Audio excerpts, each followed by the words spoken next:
I am Carlton and I am a champion.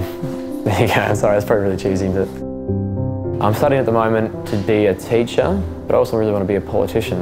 I'm not even aiming, I'm like a PM talking here, like I would love to be the Prime Minister. But I did a lot of public speaking, fundraising as well, so I did a lot of around Brisbane, Queensland sort of areas. I would go to events and give an address. I've been to a few countries and done speeches to other kids in similar situations. 70% of my body was burnt when I was little, and quite substantially, and people sometimes don't even notice.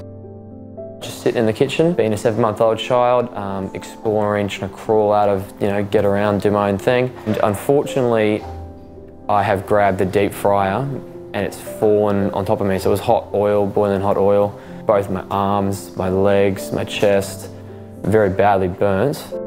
I was forcefully anaesthetised a number of times, like I was held down. I ran away a couple of times, like I'd be down there and just like leg it, just run all over the place. Dad, mum are like pulling me in there, kicking and screaming.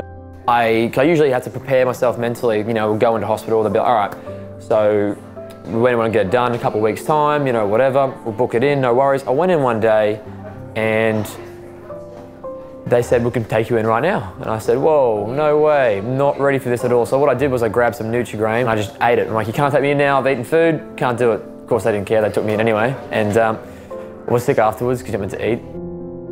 Looking ahead, it's a really scary road because you are going to be every year missing out on school, missing out on playing sports, missing out on doing just general kid stuff. There was a few times I remember when I was probably 12, 13, going through that kind of identity crisis, what am I going to look like, that kind of thing.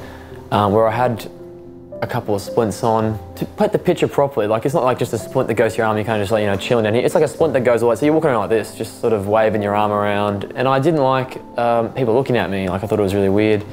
I didn't appreciate it very much. My dad just came and grabbed me and said, what are you worried about? They're looking at you because you're different. Like, it's nothing else. It's just that they're just like, hey, what's going on over here? It's just like if there was a guy walking shirtless through the shopping centre, people would look at him. People do it to anybody. It wasn't just sort of singling me out, and it kind of helped ground me a little bit because I wasn't the centre of the universe. I have had some dark times.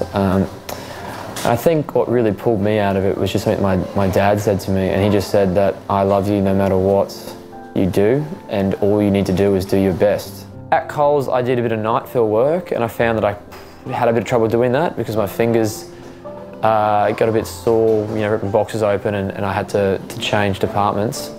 But that's not a massive deal. Like, it's probably better. I mean, no one likes working till midnight. It's terrible. I don't think there's any detriment to being burnt. It doesn't hold you back, and I know it seems like it might at the time, but it doesn't. I've never really been bothered by the scars. I kind of feel like I own that. I'm happy to walk around, wet and wild, whatever, with no shirt on. I was burnt on the chest.